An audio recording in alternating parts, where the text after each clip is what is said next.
Okay, oh good, it's working. Right. Well, so this is the film. One of the things I want to stress to begin with is that this whole film was thought out and designed by the Native Corporation, the Native group itself on this. Some parts of it I had hoped it would be a little bit more about the Native communities themselves. I think we were inserted more in than I feel comfortable with, but it's something we had no role in that part on that. But the site itself and the area, and could have the picture. There's some of the I want to say some of the background to the film and to the information that we got there, I think will help a bit on this. The film was very much concentrated just on one little aspect of it.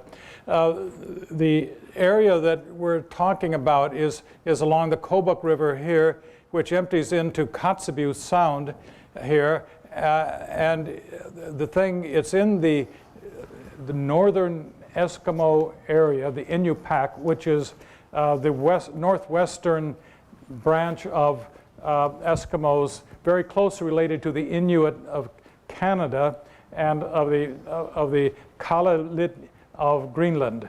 The word Inuit itself is, at least in Canada, is the preferred word for Eskimo. In fact, in Canada, the idea is that the word Eskimo is derogatory.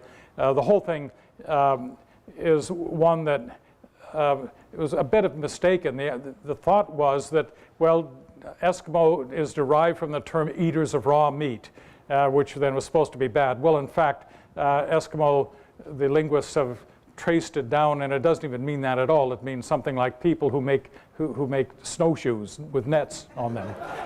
So the whole idea of being derogatory is just simply the Inuit in Canada have been taught that Eskimo is a bad word. In Alaska, the light blue is the northern Eskimos that I would say would be closely related to the Inupiat. On this, the blue, which is something where the population is 4 times the size of Eskimos than it is in the northern area, are Yupiks. They're not Inuit in any form on this, except they are Eskimoan there.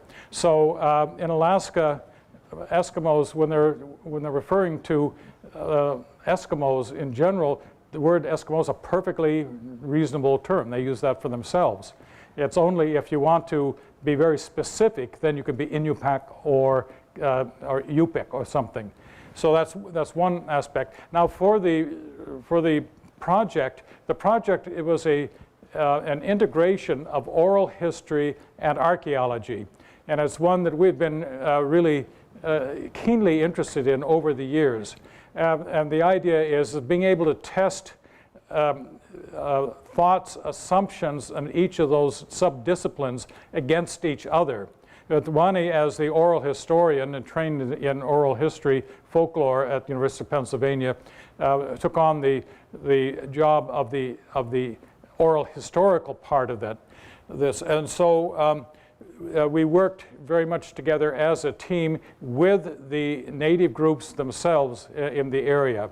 That relationship was a very happy relationship. Now, when we discovered that there were skeletal remains in the excavation, and incidentally, we ended up finding 3, not just 2 skeletal or 3 individuals there. But the complication was that since the site is located, even though it's in the traditional homeland of the Native groups themselves there, it is now part of the National Park Service or federal government area. And there's a continuing tension between the agenda of the federal government and the agenda of the natives themselves on this. And as it turns out, that this, to begin with, was a very difficult time for us to work through on this. As it turns out, though, that through the natives' insistence that that this is their homeland. This is an area that they really feel very strongly about, that they should have the say in what's going on there. Finally, the Park Service acquiesced. And as it's turned out, as one of the individuals, Dan Otis from the Park Service, said, that this was the first time in all of National Park Service history in this area that the Park Service has permitted human remains to be excavated in a national park area on this. So it was quite a breakthrough. And it ended up right now, of course, the Park Service has used this as being something a very positive thing to show that how sensitive they are to native issues. But that's fine. You know, I'm glad that. All right. Well, now a couple things that just before I turn this over to Wanni, that will talk about the oral historical aspects of the project. To point out that the areas here. Let's see if I hit this right. Or did I? Oh, here. Oh, yeah. The Kotzebue Sound area. This was the area where the first explorers came into northwest Alaska. In fact, named after their first explorer, Otto von Kotzebue. There. Notice that it's not very far from where the site is. Kayana is located there. The site is just slightly above Kayana there. This area here, there's constant communication that we have evidence goes way back in prehistory of contact between the coastal peoples and the riverine peoples. They're all Eskimo and in fact very closely related to each other. One other, we'll just mention that Barrow is up here is the northernmost point in the United States on this. So these are ports that end up being quite important geographically.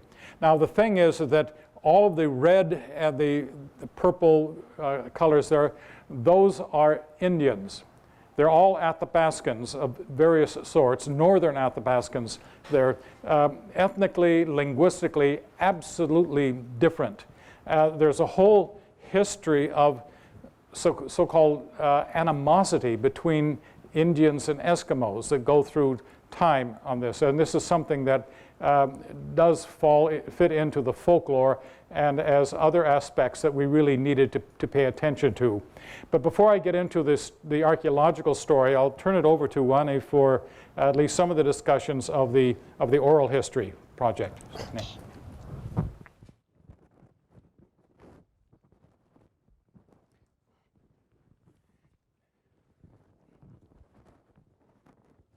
As you can see from the documentary, the project itself is very, very multidisciplinary.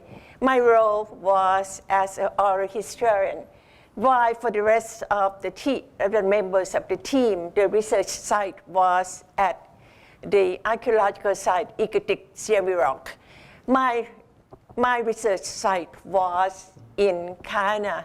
This is a village about 25 river miles from the Inupiat Rock site itself and downstream from it.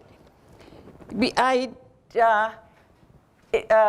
went in to stay in Kayana for the whole period, and with the idea that Kayana being the closest village to the site, this is where I could find people.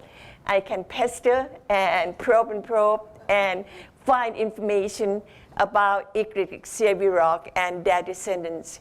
What happened to the village? How did the people live? The bomb didn't fall on the village. Where did the people disperse? Who were the descendants, ancestors of the Inupiat Rock people? And another interesting about this project is that Doug and I first worked in Kayana area in 1974 as members of the National Park Service impact study to establish subsistence parameters before the area became established as the Kotzebue Valley National Park.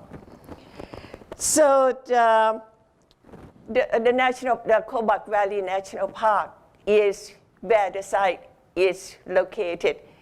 So this is something that was quite a coincidence, but it's also very interesting for us from the standpoint of how we are going to pull all these different facets together. And with me knowing the elders from China from the first field research, I thought that going into the fields to try to collect more data from them would be something that might not be that difficult. But as it turned out, it was not as I had expected. The first summer of 2010, the elders of the people in China, especially those that I had a suspicion of being linked some way to Inupiat, turned a complete cold shoulders to my inquiry. And some of them said, I don't know anything about them. And some of them said, go away, don't pester me with the same question over and over. And being trained as an art historian and anthropologist, you just don't give up with the first time people don't give you the information. And the only information that I obtained at the end of the first few seasons is that Inupiat is a big village, and it has a powerful chairman with a powerful dog. Interestingly, I was able to get the name of the dog, Nanook, but when I went ahead and asked, what's about the name of the powerful chairman? Nobody tell me the name. I don't know. They don't want to mention his name, and then his name is sacred, or whatever it is. That to this day I still haven't got the name. I have a feeling that they're afraid of mentioning his name because the fact that to this day, 200 years after the village has been abandoned, people were still very, very hesitant to talk about it. So in the second field season, I got a breakthrough. And the breakthrough came through the person of Thomas Jackson that you saw in the documentary, who said that his mother told him, you are a descendant of the Amarak-Toyak people. And could I have this? Okay. Amarak-Toyak right in the middle. And as you can see, Amarak-Toyak, as I have reconstructed from the oral interview, is one of the villages and became the core village with the 8 satellite villages. These people consider themselves as being a cultural group, and the fact that they have even themselves a name, Amarak-Toyak, as a common group name indicates that they consider themselves as being different from other Inupiat in the area. And Inupiat is in the map there. Inupiat, there's 2. One is Inupiat, and Inupiat means is a smaller village, whereas Inupiat, where the site is, means the big Inupiat. So with the knowledge about the name Amarak-Toyak, I went back to my main informant in the village, Percy Jackson, the uncle of Thomas Jackson. He was the oldest man in the village, 79 years old. And I had been visiting him almost every day, and I didn't get much information from him except the information that Inupiat is a very big village, and the same information, very, very powerful chairman.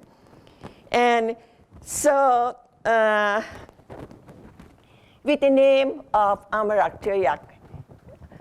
All of a sudden, Percy began to open up and tell me about all these 8 villages that became satellite villages to Ikrik-Sevirok under the cultural group name Amaraktuyak.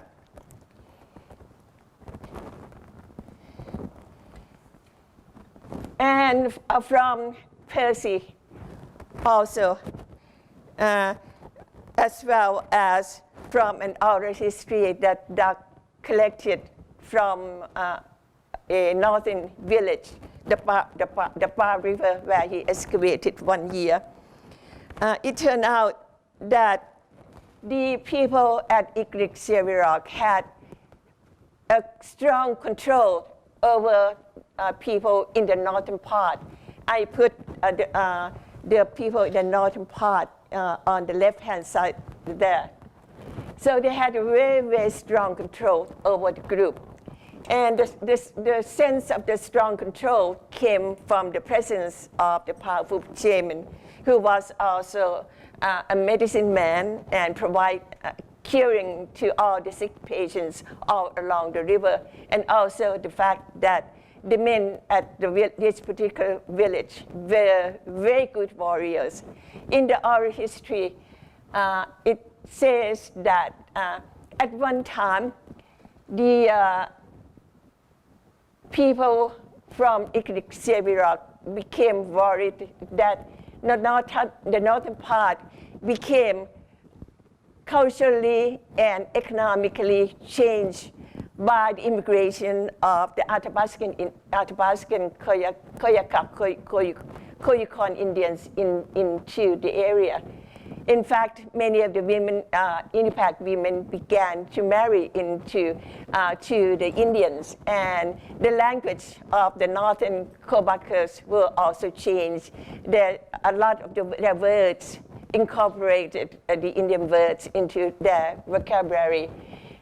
People, the leaders at Ikrik-Sevirok became very, very concerned because they considered themselves to be pure Inupiat. They don't want these Indians to come into our areas. The Indians were the outsider. And so they organized a war party. And as the story said, most of the people, men, women, and children were massacred.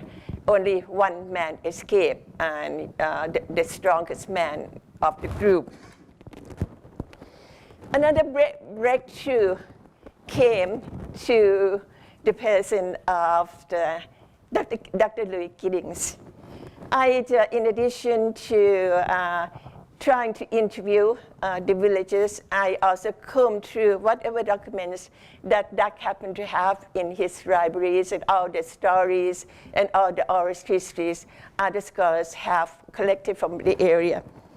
And in one document about his very first field trip to the area in 1941, he said that he stopped at a village called Coal Mine. It's in there. There he met an Inupiat named Stonewall Jackson. Stonewall Jackson said he was born at Ikrik-Sevirok and used to live there, but the village has been abandoned. Other other information that came from Stonewall Jackson that Dr. Giddings recorded are that Ikrik-Sevirok had 3 kadagi, that is 3 community houses. This, I take it to mean that the village itself is a very, very big village to be able to afford so many community houses. Another social structure of the village that Stonewall Jackson shared with Dr. Giddings is that they had a legal system in place. Anyone who committed severe moral infringement, they would be expelled to an island with no food and no subsistence tools. Should he survive the ordeal and were able to come back to the village, he would be allowed to live. But the second time around, he would be killed. So you can see that they have a very, very good leadership system going on in addition to the war party, good, strong warriors. And another piece of information coming from Stonewall Jackson is the important information about the tunnel. He said the houses were dug deep into the ground with vertical planks. And there are tunnels connecting from one house to the next. Stonewall Jackson didn't say why the tunnels existed to connect one house to the next. And I, again, went through the other historical accounts, even looked at some of the stories that have been recorded in the area. It turned out that in one particular area in Ambler, above this particular area, there was an old abandoned archaeological site, I would say, that the elders talk as being an old former fighting ground. And there exists there tunnels where people can hide, could hide in time of war. And in another story that I recorded, the main character in the story suspected somebody from another village would come to get him. And so he dug a tunnel from his house out into the woods. And he did save his own life through going out through the tunnel. So those are very interesting information, and Doug would elaborate more on it. In closing, I would like to say that oral history research can be a very valuable research component to archaeology. This has been the first time I have done oral history in that way, in comparison to in the past. When I went to the village, I asked, what life in the village used to be like when you were children. What did your parents tell you? But this is something completely different. And there were so many obstacles along the way. But I am really glad that finally things are beginning to come into life. It doesn't mean that all the questions have been answered. But at this point, I have been able to identify 19 last generation inhabitants of Iktik-Siervirok. One family that I identified just last year was Robert Cleveland. That's the premier storyteller that those of you who came to the talk about the video game, Never Alone, Robert Cleveland told the story Kanwisa Yuga, and the video game maker based that game on that particular story. Robert Cleveland, ironically, were at Untitled, and I met him at Untitled. But again, the nature of doing oral history, at the time, I had never heard of the place, Iktik-Siervirok. I have never heard of the cultural group named Amrak Joyak. Both of us have never heard of those names. So as a result, I have been kicking myself, and I wish you could be alive to allow me to ask him more questions.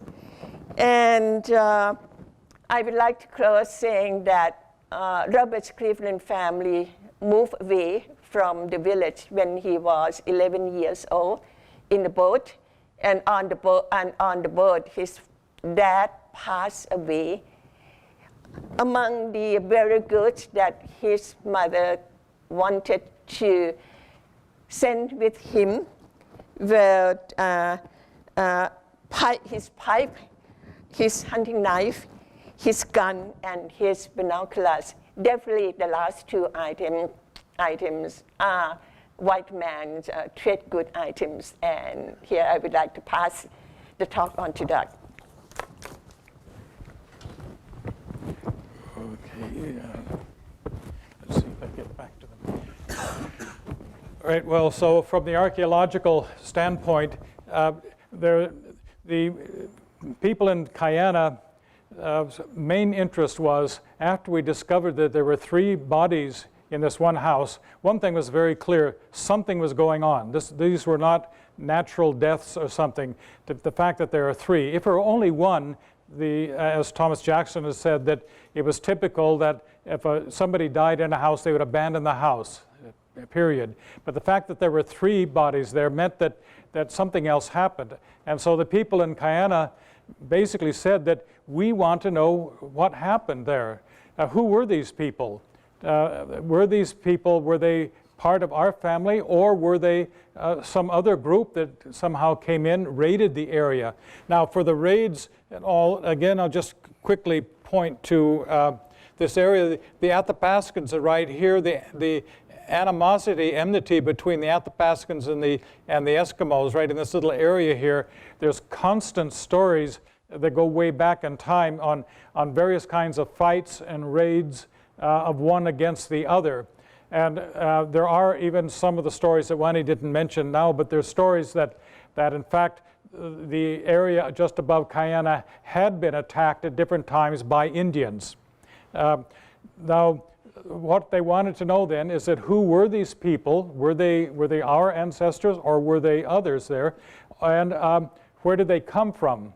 Now, with our analyses, we tried a number of different kinds of analyses. The first we did was brought in a DNA specialist from the University of Utah. In fact, he's one of the foremost ancient DNA specialists in the country. Worked on the project with us for most of one of the summers there. His DNA analyses, though, is not all of what we had hoped to get on this. The one problem is, the one thing he did find out is, or he did learn through the DNA analysis, is that all of the skeletons belong to a special or a particular Arctic population that is in fact Western American Arctic. Now that's quite interesting, but the trouble is, as it turns out, both northwestern Alaskan Eskimos and northwestern or northern Athapaskans pretty much have the same DNA. This is something that is very difficult to understand because they are so different in populations, language, and everything else, and so much of early constructions of peopling of the New World put Eskimos and northern Athapaskans in totally different waves of migration and all of that. Well, here what we find is that it's the same DNA. Now, the one thing is, though, that with a more refined analysis, at least they were able to come up with the idea that the Guyana skeletons, or the skeletons from our site, Swift River site, have a special variant that is found also in Barrow, Alaska on this. So what that tells me is that with that special variant, it's very likely then that the population is Inupiat and not Athapaskan. We can't confirm that because there's so little DNA work that's been among the northern Athapaskans. It's just simply a blank spot. But at least we know that the down to the smallest element that one can identify through DNA, that it at least links up with Barrow, Alaska. So I would say that these are Inupiat. So now the next question, though, was that what killed the animal, or what killed the people there? I mean, how come there are three that are died there? We tried a number of different ways of getting at that and trying to answer that question. One of them, of course, was that a lot of the folklore says that this place was probably attacked by Indians or some other enemy Eskimo group there. Now, the skeletal analysis was conducted by Gary Aronson at Yale University on this. In all of the fragments of bones that he analyzed, there's no trace at all of any death by violence. So there. Now, it's still possible that these had been killed, but at least we would say there's absolutely no evidence that any of them had died by violence on this. So that sort of ruled out that as a likelihood. It's still possible, but not as a likelihood. Now, another question was, well then, if they didn't die by violence, what did kill them? Now, there's a possibility, of course, that they had died in some epidemic. Now, it's very difficult. Smallpox will leave some indications on the bones on this. Gary did not look at that closely enough, but it does not look like that we have any evidence that people died in some illness, some epidemic on this. Another possibility, and this is also in a lot of the stories, is that the area was underwent some a period of starvation. Now, it's interesting that part of the stories are that, in fact, the shaman from that village was so powerful that in addition to times when he helped protect the villagers from enemy attack and so on from the outside, there was also times when he simply withdrew all of the animals, the fish and mammals from the region on this. Is that part of his maybe fighting with some other shaman or something? Now this, and the stories are that the people then underwent a real period of starvation. Now, there was nothing in the skeletal remains that Gary found that was clearly show that was the case. There was indications of some disease and all, especially pulmonary diseases of the male on this. Also, some indications that there were some nutritional problems that affected the bones themselves, the leg bones and so on.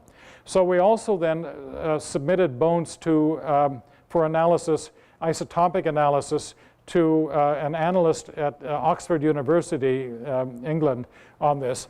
And what he came up with is some interesting findings. One of the things is that he was amazed to see that the isotopic isotopes that he analyzed, that the human remains were almost identical with these isotopes as they are with fish in that area, and that other animals like caribou or others were just totally different. I mean, the difference of the fish and the people up here as opposed to caribou and other that are very, very different.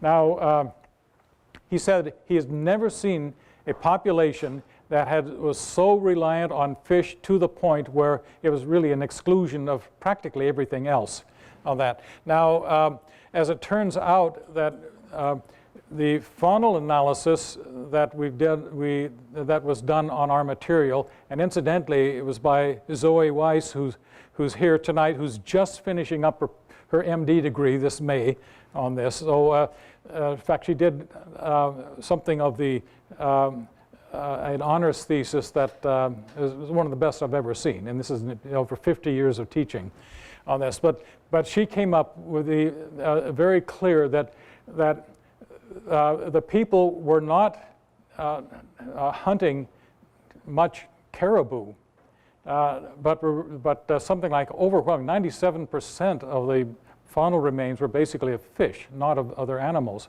which certainly confirms this. Now, why not caribou? Well, caribou is a mainstay of the people throughout the region, even on the coast. I mean, if they can get caribou, it's good meat.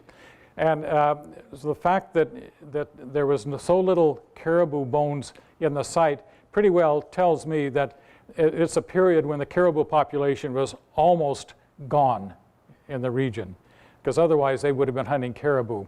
And I just wonder is there something with an all fish diet, especially for people living in the cold regions of the Arctic, that gives them some kind of nutritional stress. If they don't have meat, they don't have vegetables, but only fish, and a fish without fat on them, that there may be something that really does weaken the body. We have no evidence of that, and so the bottom line is that we are still trying to figure out what it is, what can we really prove what it was that killed these 3 individuals. Certainly, it's something that I'm almost at a loss on how to continue the kind of study that could answer that question, especially since now all of the faunal or the human remains are reburied. Okay, well those are at least the questions that the Guyana residents or the native peoples themselves really wanted to know. They were not totally satisfied with the answers, because all of them, and so much of archaeology seems to be have kind of nebulous answers. We can't quite get, this is definitely it. This is the cause. This is not the smoking gun, and so on. But at least they were satisfied that we've gotten as much information as we could.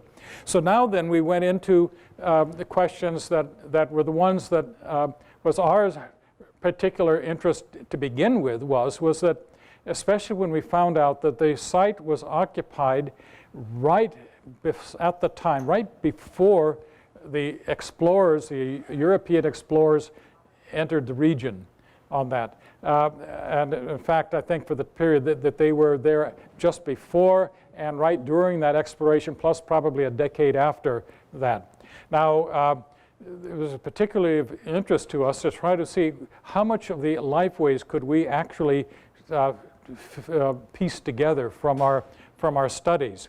Now, one of the things that is so interesting to me is that it's pretty clear metal or Western goods, 2 types of Western goods, glass beads and metal, came into the region through trade from someplace else before European explorers got there. They came in at least, I think, at least 20, maybe 30, maybe even 40 years earlier. That they were already, these items were already there. Now, what's particularly of interest to me is that what was it, say, of metal? Okay, well, we know metal comes in. What is it of the metal that they really wanted? As it turns out, that what they wanted of the metal was not large buckets or containers or large items as whole Western items. What they wanted was tiny little bits of metal. And the reason is that these little bits of metal are things that they understood as bits that they would fit into the working ends of traditional implements. Now here, this is let's see if I get this is one of the knives. This little piece of metal here, this is a piece of metal. What it looks to me like is it's just probably a band around some holding barrel staves from some that obviously with the metal was smelted somewhere or was smelted someplace else and brought into the region there. But this is something that the people themselves really wanted, because that they understood how to work with that. Same thing with other little bits of metal. These are 2, oops, excuse me, back there. Oh, what happened? Am I going the wrong way? Yeah, these are 2 fish hooks here. This little bit here, this barb, these are little bits of metal, probably parts of nails that they had gotten. And this was another thing then that came in that was something that was of great interest to the Eskimos, because this they knew exactly what to use them for. They substituted their bone barb on a fish hook with metal to do the same thing. So this is there. Same thing with down here at the bottom. If you could see that this is this is a metal needle. Now the metal needle, of course, they had and continued to make needles out of bone, especially there. But this one of metal was was very clearly an advantage on this. This was found in a traditional needle case, which is just simply a piece of bone, hollow bone from a bird bone on this that protects the needle on this. This is found in there. So this is something else that it's very clear that they understood how to use something like this. Other types of implements, we just simply have no indication that it was ever brought in. Now, one other piece, and I'll just mention this. This is the, on this piece, this is again a traditional knife handle with a kind of little spur that was used here in this part B here. This is just a schematic of this that was used for scoring antler to make antler tools, weapons and all out of antler. Now with antler, an antler is porous in the middle on this, and so you can't utilize that part of it's not hard enough. And so what they did was simply groove the piece section, take a section out of a caribou antler, groove it like this, and then pull out the outer sections, and then fashion those into arrowheads and whatever else. It's something that we have evidence certainly in the pre-metal periods on this, is exactly this method was used, but only with stones. So again, the type of Western item that came in and was utilized was one that was just simply a new material to do things in the old way. Now this is something that for Eskimos in general, they've always been traders. This is one of the things that the explorers, when they first came in, the first encounter of Eskimos, and what the Eskimos did was come out there showing furs and all of this they wanted to trade. Now the idea was certainly it was something that even though they had never seen sailing ships before, anything like this, that they could see that, aha, these people have some things we might want, and so they were out there engaging in trade. Trade was just simply a way of life, and it had been a way of life in fact, for hundreds, if not thousands of years in the area. So the idea of the first encounter, certainly nothing like that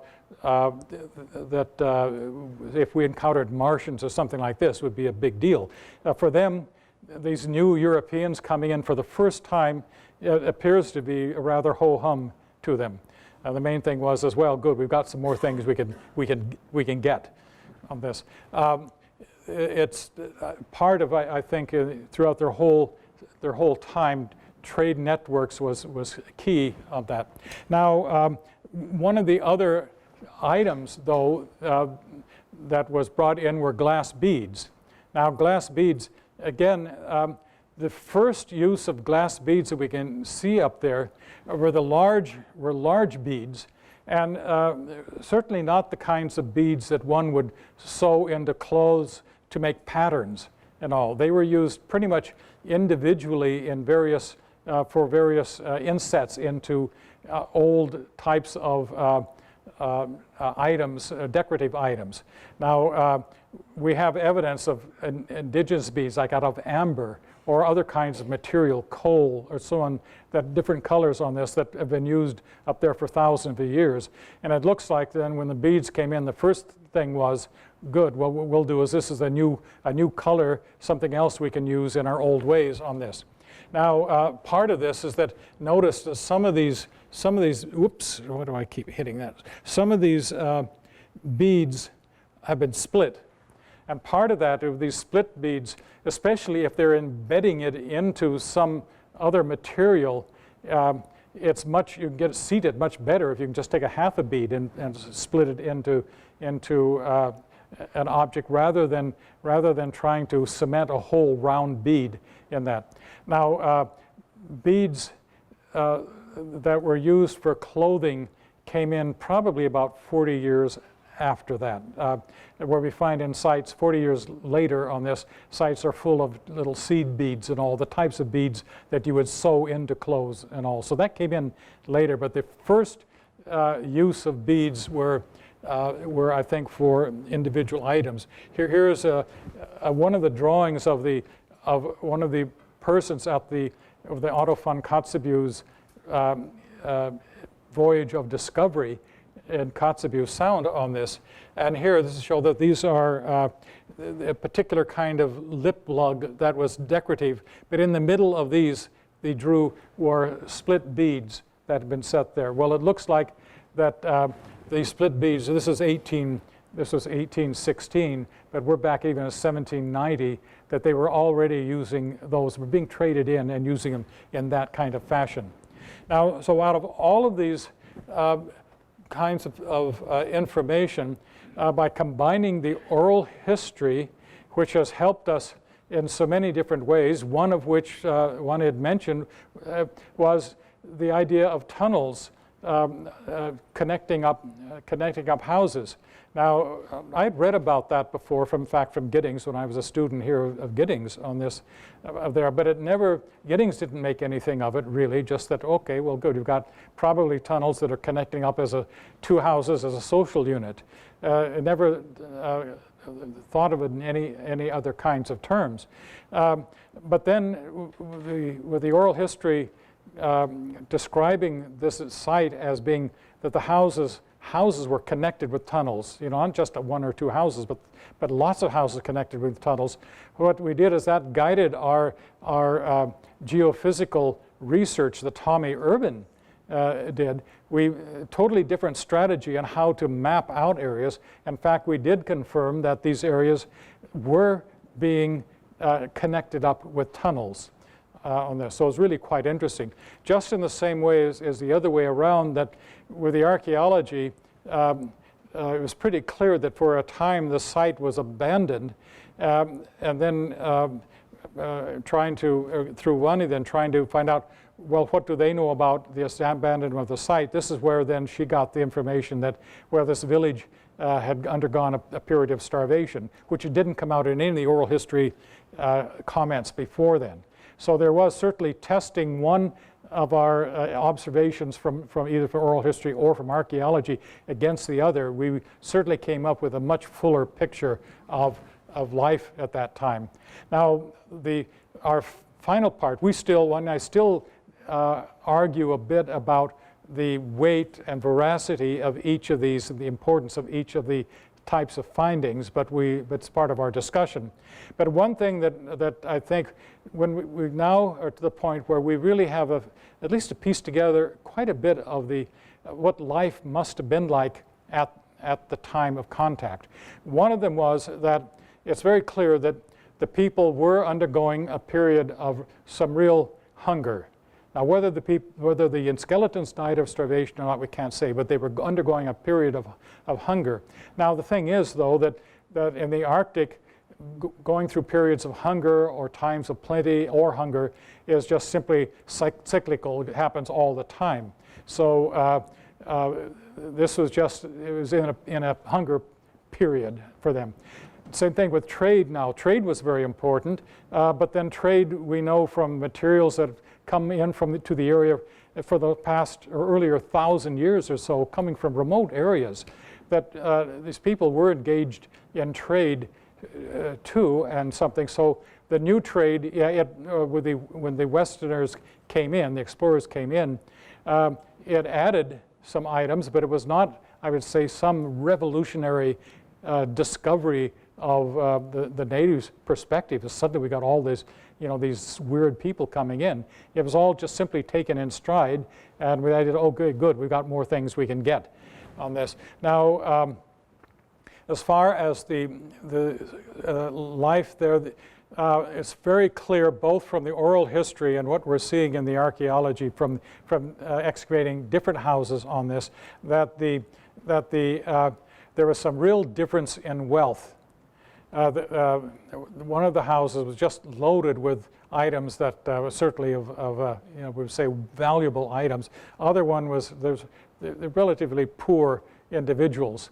Now, and so happens in the wealthy house also. That's where you find items that show that people, whoever was there, was traveling over a very large area. and pretty clear that they were engaged in exercising a whole large trade network were there. Now, the houses, there's a tremendous difference in the size of houses, and all of this then looks like that some individuals were wealthy, much wealthier than others. Pretty clearly that with the stories that these areas did have headmen, and these headmen were very influential, and there's even terms that basically connect up headmen, leaders, wealthy, and wealth all together. So there are some real status differences that we see in the houses. Another thing, it's very clear now that as with the oral history, that there was a constant fear of strangers, whether they were Indians or other Eskimos. There was a constant concern of that because they could be attacked at any time. And certainly this whole network of tunnels, it's very clear it's a defense system over the area. And this is where that if a raid happened in one area, people could escape out throughout some other house and so on. So the defense system and the elaboration of that was also something that comes out of this. So we are beginning to piece together a sense of what life was like at that time. Now we are continuing our research on this. We're not going back to excavate anymore. Wanni may be able to do some more of the oral history on this. I've got a lot more to analyze on the archaeological remains themselves. The village itself, the layout of the village, which in fact, interestingly, was first mapped by at the time, a Brown student, David Gregg, who in fact also happens to be here tonight. The whole project has really fit into our Arctic program, ongoing Arctic program at Brown that has now a history of 60 years on this. And with, I don't know, most of the people in the film, not because of our choosing, but they were the experts, are actually either Brown students or Brown graduates now employed in a number of different very important jobs, Park Service, University of Alaska, universities, and so on. So we've had a very illustrious time on this. I'm not sure what's going to happen. When I retired, there's just not been any follow-up from the department. The whole Arctic focus has shifted over completely to the museum, and thank goodness. If it weren't for the museum, I'm afraid that Brown University and Arctic Studies would no longer be connected. So both Wanni and I, if you have questions, either one of us, we're welcome to try to answer them. Thank you.